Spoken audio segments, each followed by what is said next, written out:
Good morning students, welcome back to our YouTube channel. We are discussing about matrix concept and problems. तो हमारी कुछ problems तो हो चुकी थी पिछले लेक्चर में, कुछ बाकी हैं वो इस लेक्चर में कंटिन्यू करेंगे हम लोग। देखिए first problem, this is your question, ज़रा ध्यान से पढ़िए इसको एक मिनट के लिए। देखिए क्या क्वेश्चन है ये। एम एक मैट्रिक्स है, क्या मैट्रिक्स है एम? 0 1 A 1 2 3 3B 1, ठीक है। और इसका एडजॉइंट दिया हुआ है क्योंकि इसमें अब दो अननोन है और इसका एडजॉइंट निकालना है। तो आज तक तो जो आपने एडजॉइंट निकालना सीखा है वो किस बेस पे सीखा है? पहले माइनर निकालेंगे, फिर कोफैक्टर निकालेंगे, तब जाके क्या आएगा? एडजॉइंट। हम आपको आज एक शॉर्ट ट्रिक सिखाएंगे एडजॉइंट निकालने की। देखिए क्या है वो एक शॉर्ट ट्रिक।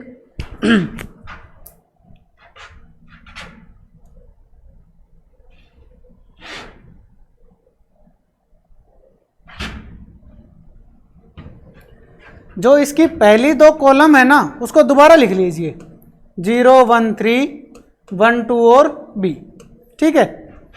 और इन नीचे वाली दो रो को फिर से लिख लीजिए, क्या हो जाएगा? 0 1 A 0 1 1 2 3 1 2, ठीक है भाई। चलिए इसके बाद क्या करेंगे हम लोग? पहली रो और पहली कॉलम को कट कर दीजिए। कर दिया। अब एडजॉइंट ऑफ M लिखिए, क्या आएगा मेरा एडजॉइंट ऑफ M? देखिए इस पहली चीज को मल्टीप्लाई करने से मेरे को पहला एलिमेंट मिलेगा, इन दोनों को मल्टीप्लाई करने से मेरे को दूसरा एलिमेंट मिलेगा, और नीचे के दो को मल्टीप्लाई करने से मेरे को कौन सा एलिमेंट मिलेगा? Third element. मैं मल्टीप्लाई कॉलम वाइज, पर एलिमेंट कैसे लिखने हैं आपको? रो वाइज, ठीक है।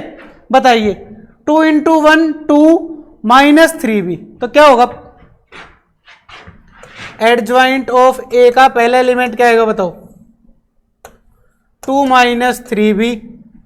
दूसरा बताइए AB -1। तीसरा क्या होगा बताइए? 3 -2A। उससे आगे क्या होगा बताइए? अब इन दोनों का 9 -1। उसके आगे क्या होगा बताइए? 1 -0, तो यहां क्या ही आएगा?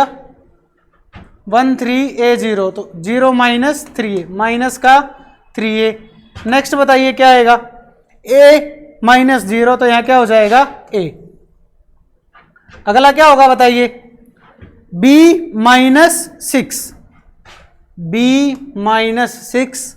उससे अगला 3 -0, तो 3। उससे अगला 0 -1, तो -1, ठीक है। आपको ऐसे एडजॉइंट निकाल सकते हैं आप। अब आपको ये बात याद रखनी है। अब फिर से अपनी स्लाइड पे चलते हैं पीछे। देखिए एडजॉइंट ऑफ M कितना दिया हुआ है? ये। और हमने क्या निकाला है?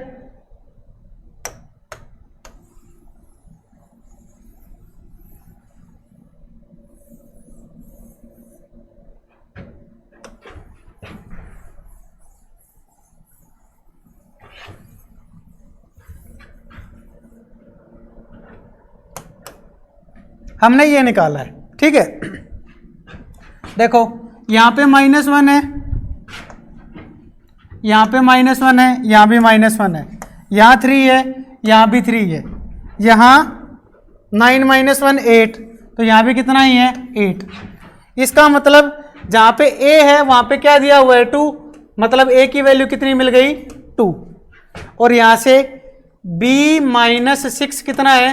-5, तो B की वैल्यू बताइए। -5 + 6 कितनी हो जाएगी? 1। तो B की वैल्यू तो 1 और A की वैल्यू कितनी आई?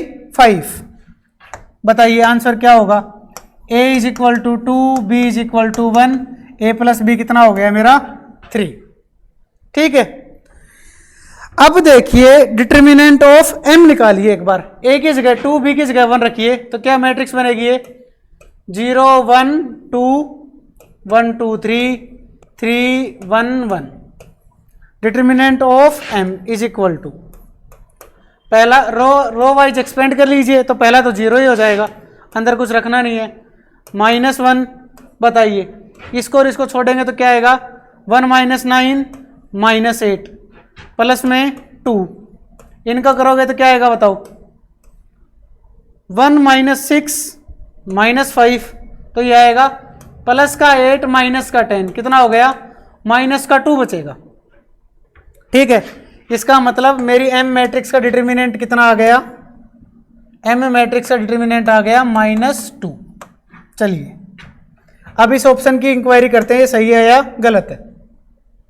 देखिए नेक्स्ट स्लाइड में चल के देखते हैं। आपको एक फॉर्मूला पता होगा, ए इनवर्स क्या होता है, चलो ए नहीं एम ही लिख लेते हैं, हमारी मैट्रिक्स एम है। एम इनवर्स क्या होगा बताओ, एडजॉइंट ऑफ एम अपॉन में डिटर्मिनेंट ऑफ एम।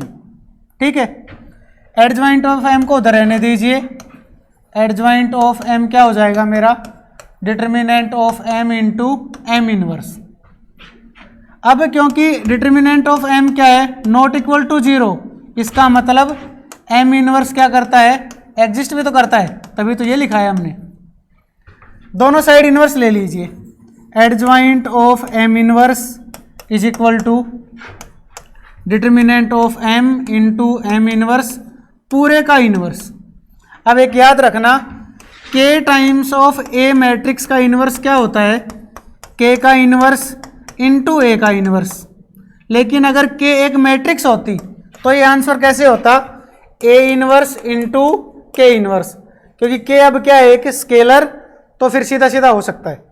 तो डिटर्मिनेंट ऑफ m क्या होता है एक स्केलर, तो ये फॉर्मूला क्या बनेगा बताओ, adjoint of m is equal to determinant of m inverse, और m का इनवर्स पहले था एक इनवर्स और, तो क्या हो जाएगा 1 बाई डिटर्मिनेंट ऑफ m, और डबल इनवर्स क्या होता है खुद ओरिजिनल। तो अब ये याद रखना है आपको, ये क्या आ गया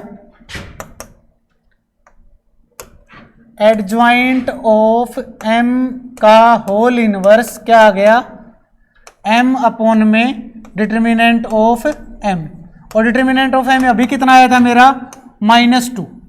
ठीक है, एक बात याद रखना, एडजॉइंट ऑफ m का इनवर्स और एडजॉइंट ऑफ m इनवर्स दोनों क्या होते हैं बराबर, मतलब एडजॉइंट और इनवर्स दोनों क्या हो सकते हैं इंटरचेंजेबल हो सकते हैं। ठीक है, देखिए अब तो ये दोनों बराबर हैं, तो इसकी वैल्यू भी यही आएगी, तो adjoint of m inverse plus adjoint of m inverse का एडजॉइंट कितना हो जाएगा -m/2 प्लस में -m/2, फिर से कितना हो जाएगा ये -2m/2, कितना हो जाएगा -m। ठीक है, तो बताइए क्या दूसरा ऑप्शन ठीक है, दोनों का आंसर कितना ही आ रहा है मेरा -m, ये भी ठीक ये भी ठीक। अब बताइए determinant of adjoint of m square क्या होगा, मैंने अभी आपको बताया एडजॉइंट पावर ट्रांसफर सबके साथ क्या होता है इंटरचेंज, तो डिटर्मिनेंट तो बाहर, एडजॉइंट ऑफ m का क्या लिख लीजिए इसको स्क्वायर। अब डिटर्मिनेंट और पावर भी इंटरचेंज हो सकती हैं, तो क्या हो जाएगा ये एडजॉइंट ऑफ m के डिटर्मिनेंट का स्क्वायर। आपको एक फॉर्मूला पता होगा, एडजॉइंट ऑफ m क्या होता है डिटर्मिनेंट ऑफ m की पावर n-1, तो n क्या होता है ऑर्डर ऑफ ए मैट्रिक्स, तो एडजॉइंट ऑफ ए का डिटर्मिनेंट क्या आ गया बताओ 3 - 1 2, तो डिटर्मिनेंट ऑफ m का स्क्वायर, तो ये क्या हो जाएगा डिटर्मिनेंट ऑफ m का स्क्वायर और फिर उसका स्क्वायर कितना डिटर्मिनेंट ऑफ m की पावर 4, और डिटर्मिनेंट ऑफ m कितना आया था मेरा -2 की पावर 4 करोगे तो कितना आएगा 16, दे कितना रखा है 81, तो ये बात क्या हो गई गलत। ठीक है, चलिए लास्ट ऑप्शन आपने पढ़ा होगा system of linear equation ax is equal to क्या होता है b। है ना। अगर मेरा ए इन्वर्टिबल है तो सॉल्यूशन क्या होता है, x is equal to A inverse B. मेरा x तो कौन है यहाँ पे, अल्फा बीटा गामा। ए कौन है मेरा, m, और b कौन है मेरा 1 2 3। ठीक है, आई समझ में बात। क्योंकि मेरा m का इनवर्स एग्जिस्ट करता है। क्यों इनवर्स एग्जिस्ट करता है m का, क्योंकि उसका डिटर्मिनेंट क्या है, नॉट इक्वल टू 0। ठीक है भाई। अब देखिए अगर m का इनवर्स एग्जिस्ट करता है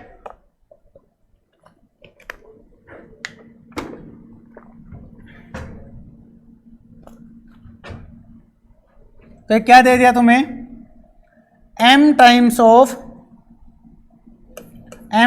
of alpha beta gamma is equal to 1, sorry divide नहीं आएगा, 1 2 और 3। ठीक है, तो अल्फा बीटा गामा बताइए क्या हो जाएगा, m इनवर्स 1 2 3। और m इनवर्स कहाँ से आएगा बताइए, एडजॉइंट ऑफ m बाई में determinant of m। Adjoint of m आपको पहले क्वेश्चन में ही दिया हुआ है, डिटर्मिनेंट m कितना आया 1/2, तो -1/2 से डिवाइड मल्टीप्लाई या -2 से डिवाइड, वही बात है। अब एडजॉइंट ऑफ m बताइए क्या होगा, वो क्वेश्चन से देखते हैं। तो वो यहाँ लिख लेते हैं, इसको देख के क्या है, -1 1 -1 8 -6 2 -5 3 और -1। ठीक है, चलिए अपनी नेक्स्ट स्लाइड पे चलते हैं। ये हो गया।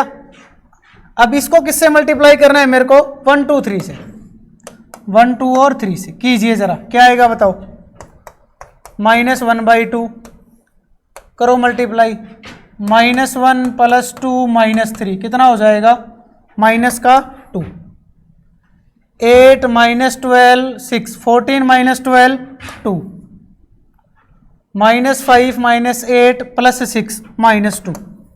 तो फाइनली आंसर क्या बचेगा बताइए, 1 -1 और 1, मतलब 1 किसकी वैल्यू, अल्फा की, -1 किसकी वैल्यू, बीटा की, 1 किसकी वैल्यू, गामा की। ठीक है, चलिए उधर देखते हैं। अब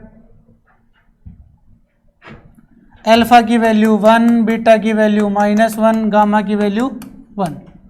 जोड़िए इन तीनों को, क्या आएगा बताइए, 1 माइनस ऑफ -1 + 1, 1 + 1 + 1 कितना हो जाएगा मेरा 3, आपका फाइनल आंसर। तो कौन कौन से ऑप्शन ठीक हुए, ए ठीक है, बी ठीक है और डी ठीक है। ठीक है भाई, तो जेईई एडवांस का भाई इतना लेवल तो हमेशा रहेगा, तो आपको बिल्कुल अच्छे से प्रिपेयर होके तभी जेईई एडवांस का क्वेश्चन आप कर पाएंगे। ठीक है भाई, देखिए नेक्स्ट देखिए। अब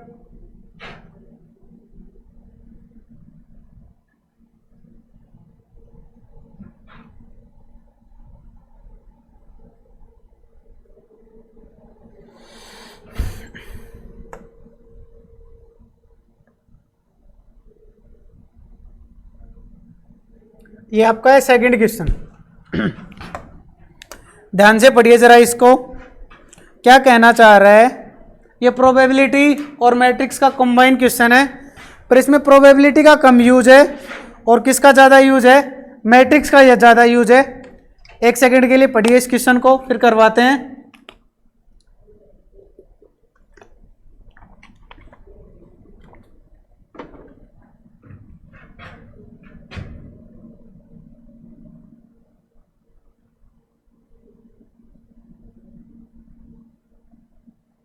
देखिए एस कोई सैंपल स्पेस है। सैंपल स्पेस क्या होता है, किसी भी एक्सपेरिमेंट के सभी पॉसिबल आउटकम्स का ग्रुप।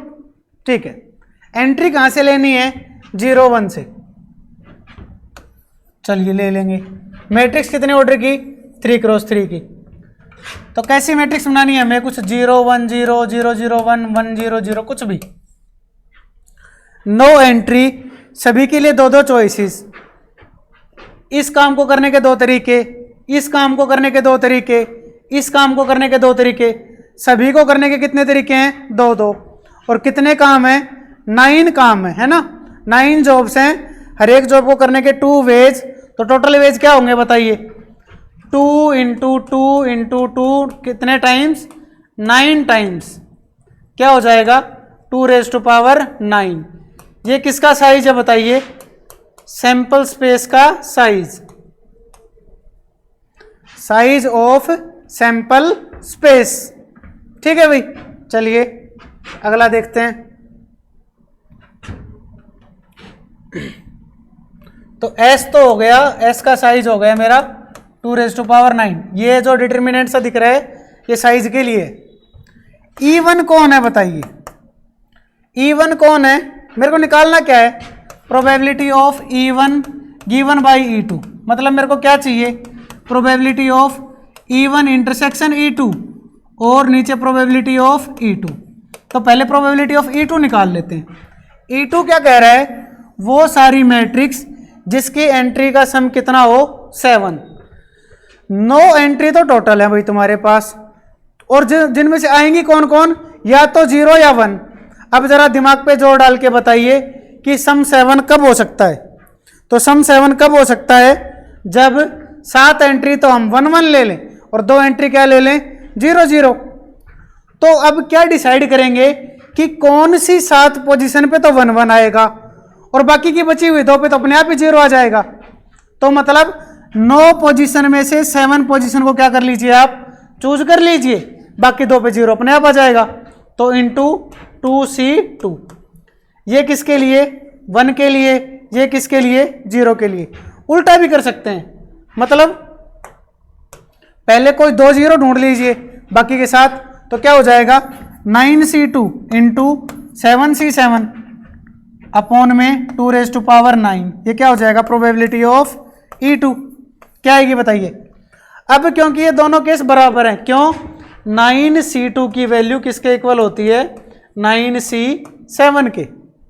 समझ में आई बात।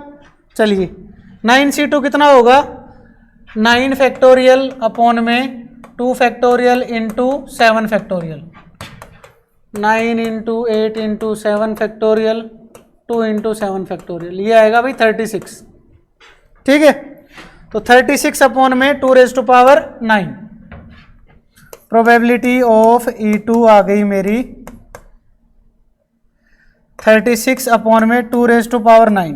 अब बताइए क्या और निकालना था, E1 इंटरसेक्शन E2 निकालना। E1 की तो हमें जरूरत भी नहीं है, E2 बताइए, E1 और E2 का इंटरसेक्शन, मतलब दोनों बातों की खास बात दोनों में होनी चाहिए। उसका डिटर्मिनेंट 0 और उसकी एंट्री कितनी का सम कितना 7। दिमाग पे जोर डाल के जरा सोचिए, कब किसी मैट्रिक्स का डिटर्मिनेंट 0 होता है, या तो उसकी 2 रो या 2 कॉलम बिल्कुल एक जैसी हो, या फिर उसकी पूरी रो क्या बन जाए 0 बन जाए।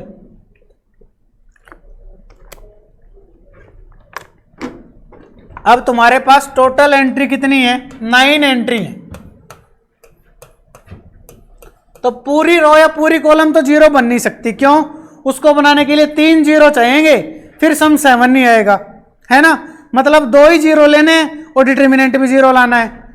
ये बात कब हो सकती है, एक ही कंडीशन से। वो कौन सी कंडीशन है, जब 2 रो या 2 कॉलम क्या हो जाए बिल्कुल सेम। अब तुम्हें 7 बार 1 1 लेना है, तो यहाँ 1 1 1 ले लें 6 जगह, यहाँ पे 1, यहाँ पे क्या आ जाएगा 2 जगह 0, तब इसका डिटर्मिनेंट क्या हो जाएगा 0। इसका मतलब 6 जगह पहले फिक्स करनी पड़ेंगी, जिसमें कौन आएगा 1 1 आएगा। तो प्रोबेबिलिटी ऑफ E1 इंटरसेक्शन क्या हो जाएगी 6 इंटू 6 जगह तो पूरी कर ली, जो बाकी 3 जगह बच गई किसी भी रो में, उनमें से क्या हो जाएगा, कितने एलिमेंट हैं 1 और 2 बार 0 है, तो तीन एलिमेंट को अरेंज करने के तरीके 3 फैक्टोरियल, और उसमें से 0 कितनी बार रिपीट कर रहा है 2 बार, तो नीचे 2 फैक्टोरियल। क्या हो जाएगा बताओ इसका आंसर, 6 इंटू 3 इंटू 2, अब भाई में 2 कितना आ जाएगा 18।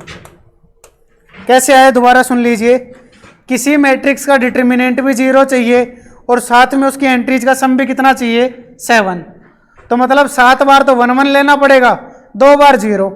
और अब क्योंकि डिटर्मिनेंट 0 चाहिए, और डिटर्मिनेंट 0 2 ही सिचुएशन में होता है, या तो पूरी रो या पूरी कॉलम 0, और उसके लिए मेरे को 3 0 चाहिए। अवेलेबिलिटी कितने की है E2 के कारण 2 की, तो फिर एक ही कंडीशन बचती है क्या, किसी मैट्रिक्स के 2 रो या 2 कॉलम को क्या कर दो, सेम। 2 रो या 2 कॉलम सेम करनी है 3 क्रॉस 3 की, मतलब कितनी पोजीशन फिक्स करनी पड़ेंगी, 6 पोजीशन, वो कर दी। ठीक है, अब क्या होगा, बाकी जो एक रो बच गई जिसमें 0 0 और 1 आने हैं, अब ये 1 बीच में भी तो हो सकता है, लास्ट में भी हो सकता है, तो 3 एलिमेंट, उनमें से एक को इतनी बार रिपीट कर रहा है, 2 बार, तो इंटरसेक्शन की प्रोबेबिलिटी 18/2⁹ और E2 की प्रोबेबिलिटी 36/2⁹। तो बताइए E1 probability of E1 given by E2 क्या हो जाएगी, probability of E1 intersection E2 upon में प्रोबेबिलिटी ऑफ E2, क्या आंसर आ जाएगा, 18/2⁹ 36/2⁹, क्या हो जाएगा 1/2 और 0.5। ये आपका जेईई एडवांस 2019 में आया हुआ क्वेश्चन है, कर सकते हैं भैया आप इसको। ठीक है भाई, चलिए नेक्स्ट करते हैं।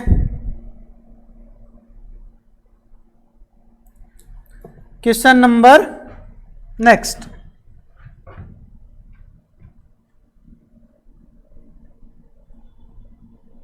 पढ़िए इसको जरा ध्यान से।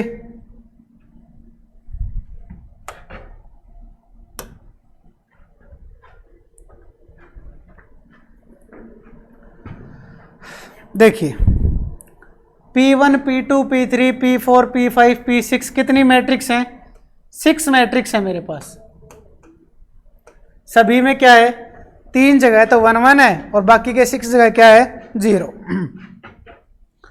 फिर x कह रहा है समेशन किसका, पीके ट्रांसपोज, और ये बीच में एक मैट्रिक्स दे दी, उन सब का समेशन लेके क्या आएगा, q आएगा। ये किसी के ऊपर t लिखा है, इसके ट्रांसपोज को डिनोट करता है। तो बताइए इनमें से कौन सा ऑप्शन ठीक होगा।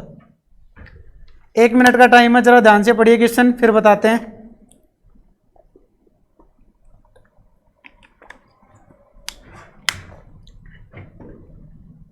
देखो इस बात का क्या मतलब है, पीके को इससे मल्टीप्लाई करो, जो आएगा उसको पीके ट्रांसपोज से मल्टीप्लाई करो, कर लिया। पहले के की जगह 1, मतलब 1 0 0 0 1 0 0 0 1 को किससे मल्टीप्लाई करना है मेरे को, 2 1 3 1 0 2 3 2 1, और फिर इसका ट्रांसपोज मतलब 1 0 0 0 1 0 0 0 1। एक बार तो ये, फिर यही काम इसके साथ, प्लस में यही काम इसके साथ, कितनी बार काम करना है, 6 बार। जो रिजल्ट आएगा उसको क्या नाम दिया जाएगा, x। तो भाई अगर इसको मैट्रिक्स मल्टीप्लिकेशन से करने बैठे तो आधा घंटा लगेगा तुम्हें, ऐसे तो मतलब फिर बेवकूफ़ी वाली बात होगी। तो स्मार्ट वे क्या है इसका, देखिए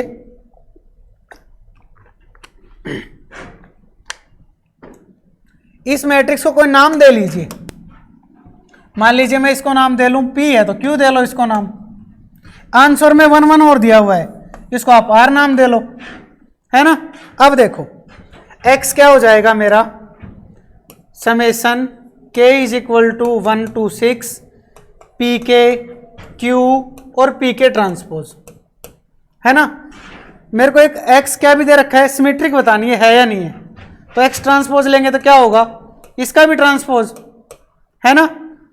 तो ये क्या हो जाएगा, ट्रांसपोज रिवर्स ऑर्डर में खुलता है, तो समेशन में तो कोई फर्क पड़ेगा नहीं ट्रांसपोज का भी।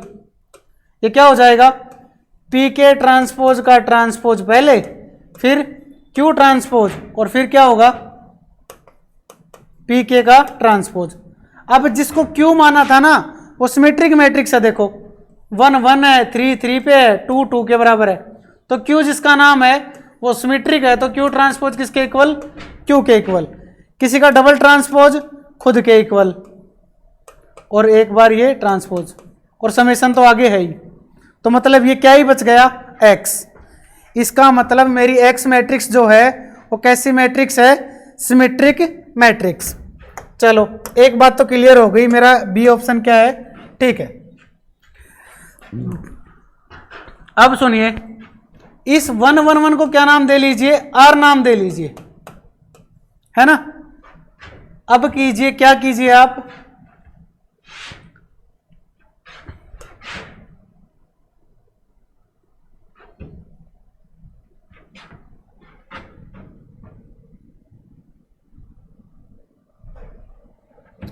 x is equal to summation k is equal to 1 to 6 P K transpose q P K है पहले भाई, पी के ट्रांसपोज नहीं है,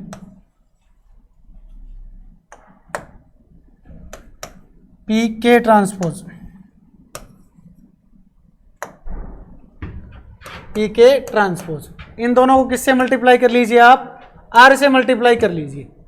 ठीक है, अब बताइए P K transpose into are हमेशा क्या आएगा, आर आएगा। क्यों? क्योंकि आपके जितने भी पी दी हुई हैं सभी आइडेंटिटी या उसका ट्रांसपोज है, और आइडेंटिटी या उसका ट्रांसपोज को जब भी किसी मैट्रिक्स से मल्टीप्लाई करोगे वो आंसर वही आएगा। तो इसका आंसर क्या आएगा, हमेशा सीधा सीधा आर। ठीक है,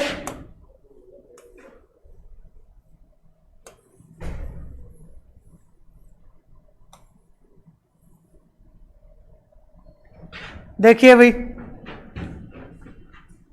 तो ये क्या हो जाएगा, X R is equal to summation K is equal to 1 to 6 P K Q, और इन दोनों का प्रोडक्ट क्या ही आ गया, आर, है ना। अब क्यू और आर की मल्टीप्लाई कीजिए जरा, तो एक्स आर क्या आ जाएगा मेरा, summation K is equal to 1 to 6 P K, इसको तो अलग, और क्यू आर की मल्टीप्लाई कर लीजिए एक बार। इस मैट्रिक्स को, कौन सी मैट्रिक्स को, 2 1 3 1 0 2 3 2 1 को 1 1 से मल्टीप्लाई कीजिए, क्या आएगा बताइए। 2 + 1 + 3 कितना होगा, 6, 2 और 1 3, 3 + 3 6, ये क्या होगा बताओ, 1, ये क्या हो जाएगा 0, और ये क्या हो जाएगा first row first column, second row second first column, फिर 1 0 और 3, ये कितना हो जाएगा 4, और ये क्या हो जाएगा बताओ 3 से, तो क्या हो जाएगा फिर 3 + 2 + 1 5 और 1 6, क्या हो जाएगा 6 4 और 6, सॉरी ये 1 और 2 3 आएगा, ये बीच में 3 6 3 आएगा।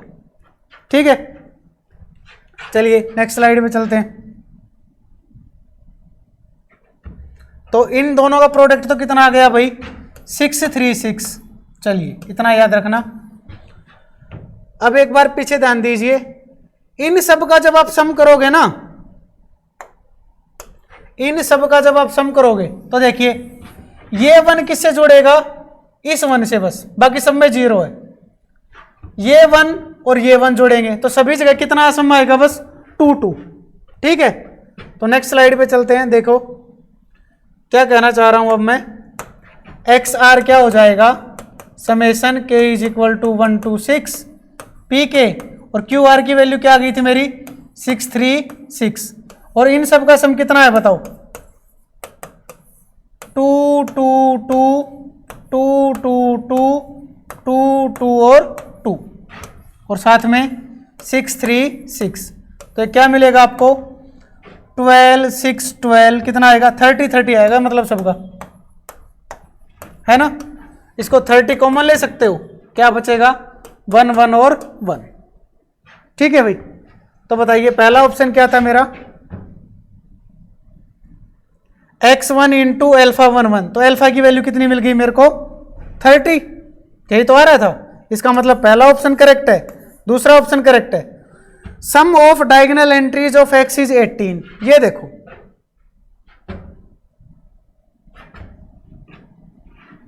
x क्या था बताइए, summation k is equal to 1 to 6 P K Q P K transpose, है ना।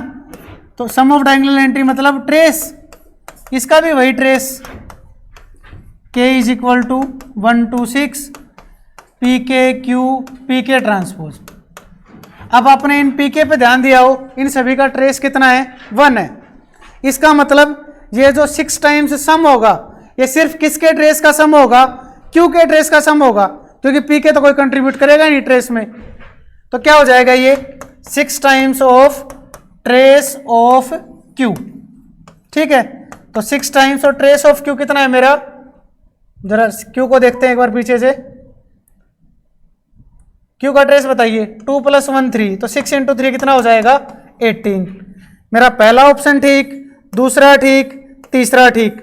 अब फोर्थ ऑप्शन पे देखते हैं, चलिए क्या कह रहा है मेरा fourth option, x - 30 into identity matrix is an invertible matrix, है ना।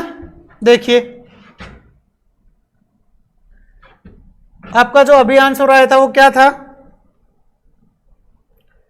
x into R is equal to 30 into R, और r क्या है मेरा 111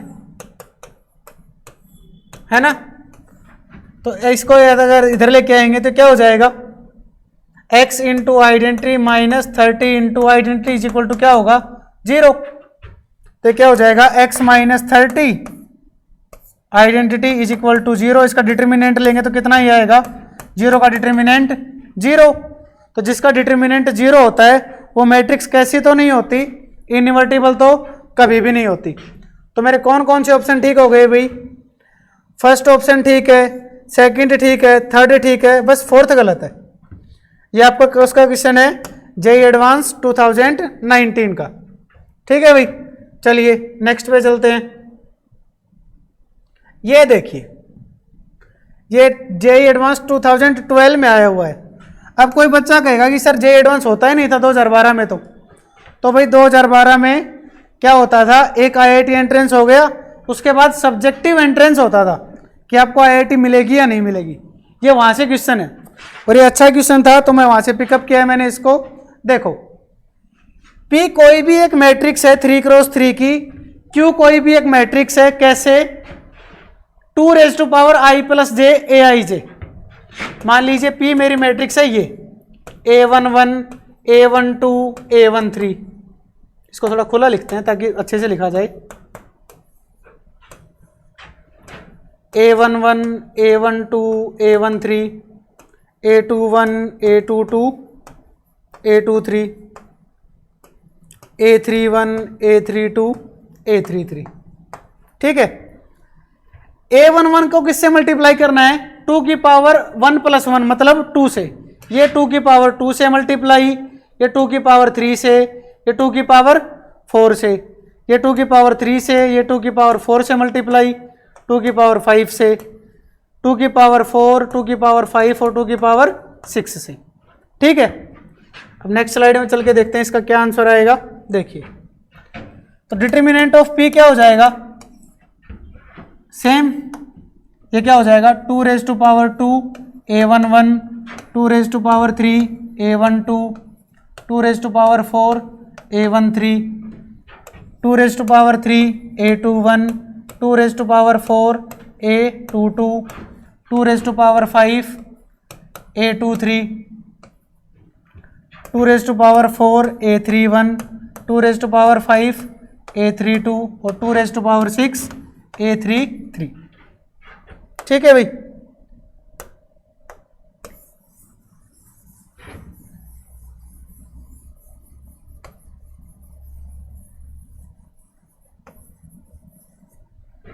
देखिए अब इधर डिटर्मिनेंट तो इधर भी डिटर्मिनेंट।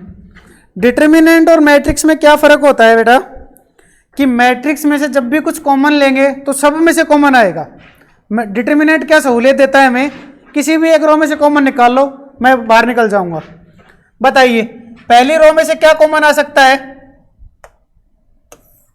2 की पावर 2 कॉमन आ सकती है, तो 2 की पावर 2 बाहर, क्या बचेगा बताओ, यहाँ तो A11 यहाँ 2A12, यहाँ पे 2 की पावर 2 बाहर गई तो 2 की पावर 2 A13, यहाँ से क्या कॉमन आएगा बताओ, 2 की पावर 3 इंटू 2 की पावर 3 कॉमन ले लिया, क्या बचा A21 2A22 और यहाँ पे 2 की पावर 2 A23, यहाँ से 2 की पावर 4 कॉमन बाहर आ गया तो क्या बचेगा बताओ, A31 2 A32 और 2 की पावर 2 A33, इसका डिटर्मिनेंट।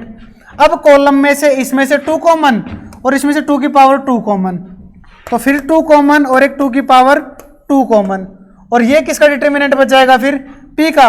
इन सबको जोड़ो, 2 + 3 5 + 4 9 + 1 10 + 2, तो 2 की पावर 12 डिटर्मिनेंट ऑफ P। बताइए कौन सा ऑप्शन आएगा। ऑप्शन नंबर सी, ये आपका करेक्ट ऑप्शन है, बाकी आपके इनकरेक्ट ऑप्शन है। ठीक है भाई, देखिए लास्ट क्वेश्चन आपकी आज की वीडियो का क्या कहना चाह रहा है। दो मैट्रिक्स हैं M और N सच दैट वो कॉम्यूटेटिव हैं। मैंने आपको पहले भी बताया है मैट्रिक्स और नंबर में क्या फर्क होता है कि दोनों कॉम्यूटेटिव नहीं होते एक साथ। लेकिन अगर मैट्रिक्स को कॉम्यूटेटिव किसी ने कह दिया, इसका मतलब रियल लाइन में और मैट्रिक्स में कोई फर्क नहीं है। मैट्रिक्स को आप किसकी तरह ट्रीट कर सकते हो, अब रियल नंबर की तरह। स्क्यू सिमेट्रिक और नॉन सिंगुलर। नॉन सिंगुलर मतलब दोनों में से किसी का भी डिटर्मिनेंट क्या नहीं है, जीरो नहीं है। ठीक है, non singular skew symmetric matrix such that Mn is equal to Nm। अब एक बात याद रखना, इसका एक छोटा सा आंसर हो सकता है सीधा सीधा, क्या कि कोई भी मैट्रिक्स जो 3 क्रॉस 3 की ऑर्डर की है, मतलब ओड ऑर्डर की है, और वो स्क्यू सिमेट्रिक भी है, तो वो कभी भी नॉन सिंगुलर हो नहीं सकती। तो इस क्वेश्चन का एक तो वैसे लॉजिक कोई बनता नहीं है, लेकिन फिर भी किसी क्वेश्चन ने बना दिया इसको, और जेईई एडवांस में आया हुआ है, तो इसके ग्रेस मार्क मिले थे कितने, 4 ग्रेस मार्क, क्योंकि 4 नंबर का ही था। लेकिन मान लीजिए वो IITian जिसने ये गलती ना की होती, तो ये क्वेश्चन का आप लेवल सुनिए, भूल जाइए कि ये कॉन्सेप्ट में एक मिस्टेक है, ये IIT ने की हुई मिस्टेक है भाई। ऑनेस्टली बता रहा हूं, कोई भी ऑड ऑर्डर की स्क्यू सिमेट्रिक मैट्रिक्स क्या नहीं होती, नॉन सिंगुलर कभी नहीं हो सकती। क्यों नहीं होती, सुनिए। स्क्यू सिमेट्रिक किसे कहते हैं, A transpose is equal to -A, दोनों साइड डिटर्मिनेंट ले लीजिए। A ट्रांसपोज का determinant is equal to -A का डिटर्मिनेंट। मैंने आपको बताया हुआ है क्या, डिटर्मिनेंट ऑफ KA क्या होता है, K की power n determinant of A, और ये n कौन डिसाइड करता है, ऑर्डर ऑफ A। तो -1 की पावर ऑड क्या होती है, -1, और A ट्रांसपोज का डिटर्मिनेंट क्या ही होता है, A। तो determinant of A is equal to -1 की power odd -1 determinant of A। इसको इधर ले आओ, 2 times of determinant of A क्या हो जाएगा, 0, और किसी का डबल 0 है, मतलब वो खुद ही क्या है, 0। तो एक क्वेश्चन की वजह से तो कोई सेंस नहीं बनती, पर 1 मिनट के लिए भूल जाइए कि ये कोई गलती थी। अब सुनिए इसका लॉजिक, अब उस बेचारे ने दोबारा कितना दिमाग लगाया वो सुनिए। तो ये मिस्टेक को अगर हम 2 मिनट के लिए नेग्लेक्ट कर दें, इस क्वेश्चन का लेवल जरा ध्यान से सुनिएगा। Mn इज इक्वल टू है Nm, मतलब मैट्रिक्स कैसी हैं, कॉम्यूटेटिव हैं। ठीक है, अब सुनिए इसका आंसर क्या आएगा फिर, M square N square M transpose N -1 Mn-1 का ट्रांसपोज। देखिए जरा इनवर्स कैसे ओपन होता है, रिवर्स ऑर्डर में। खोलिए जरा इसको, M square N square, reverse order में N का इनवर्स। और मैंने आपको बताया था ट्रांसपोज और इनवर्स दोनों ही क्या होते हैं, इंटरचेंजेबल। तो क्या हो जाएगा, M ट्रांसपोज का इनवर्स, और ये इसका ट्रांसपोज खोलोगे तो फिर रिवर्स ऑर्डर में M इनवर्स का ट्रांसपोज और M का ट्रांसपोज। ठीक है, ये बताइए M स्क्वायर, इस N स्क्वायर को क्या लिख लीजिए, N इंटू N, इसको क्या लिख लीजिए फिर, N इनवर्स। और M ट्रांसपोज स्क्यू सिमेट्रिक की वजह से क्या आएगा, -M, और -1 की पावर -1 बताइए क्या होगी, -1 का इनवर्स करोगे तो क्या ही आएगा, फिर से -1 और M का इनवर्स, तो ये क्या हो जाएगा, -M का इनवर्स। ठीक है, इंटू N इनवर्स, तो N ट्रांसपोज का इनवर्स कर लीजिए इसको, और ये क्या हो जाएगा, -M, क्योंकि स्क्यू सिमेट्रिक मैट्रिक्स है। अब देख रहे हो उसने कितना दिमाग लगाया है। फिर आगे सुनिए, अब आगे जरा ये 2 लाइनें मैं क्लियर कर देता हूं, बोर्ड में जगह नहीं है इतनी। अब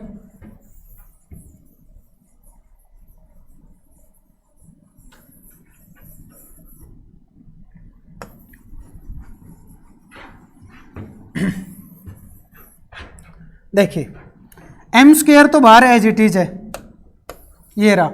N इंटू N इनवर्स क्या होगा, आइडेंटिटी, तो क्या हो जाएगा बताओ, M स्क्वायर N, ये आइडेंटिटी, ये -M इनवर्स। ठीक है, और ये क्या हो जाएगा, एन ट्रांसपोज क्या है माइनस एन और इसका इनवर्स और फिर क्या आएगा ये माइनस एम। तो माइनस माइनस प्लस, एक माइनस फिर से बाहर माइनस, इस एम स्क्वायर को क्या लिख लीजिए एम इंटू एम, इसको एन, इसको एम इनवर्स, इसको एन इनवर्स और इसको एम। ठीक है, अब बताइए आगे क्या होगा।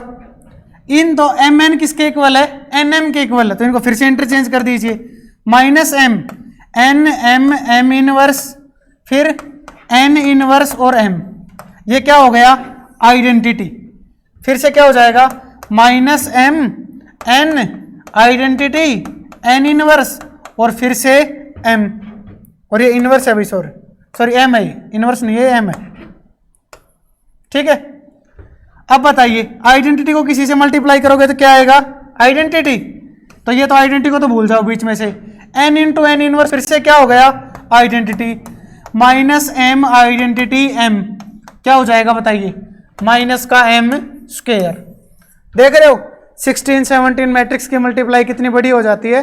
अगर वो ये गलती ना करता, तो ये गलती नहीं होती तो इसका आंसर क्या होता, सी ऑप्शन होता। तो उसका दिमाग लगाना भी गलत नहीं था, बस उसने एक कॉन्सेप्ट में मिस्टेक कर दी, जिसकी वजह से सभी को कितने नंबर मिल गए, ग्रेस मार्क मिल गया इसमें। ठीक है, तो ऐसे क्वेश्चन भी नहीं छोड़ने हैं। अगर किसी ने गलती कर दी हो, जरूरी नहीं है उनका लॉजिक गलत हो उसके बाद। ठीक है भाई, तो चलिए आज का काम यहीं पे हम खत्म करते हैं। हमारी वीडियो को लाइक शेयर जरूर करना, कोई भी दिक्कत आए नीचे कमेंट कीजिए, हम आपकी हेल्प के लिए हमेशा तैयार रहेंगे।